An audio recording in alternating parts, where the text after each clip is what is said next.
अस्सलाम वालेकुम। ये जी वो उसके काम चेक करें कहाँ पहुँची हुई है। ये भागते हुए हैं कि मेरे पास समोसा है, और ये अब वो भी बेचैन हो रही है कि नीचे उतरना। ये लो जी समोसा खाओ, खिलाओ सारे। इसके पास जाना पड़ेगा, इससे उतरा नहीं जा रहा। ये देखें चला, आना तो पड़ेगा। लो जी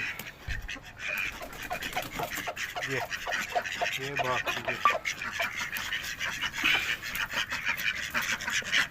छीन के ले गए। ऐसे भी जोश है लेकिन साइड पे खड़ा हुआ।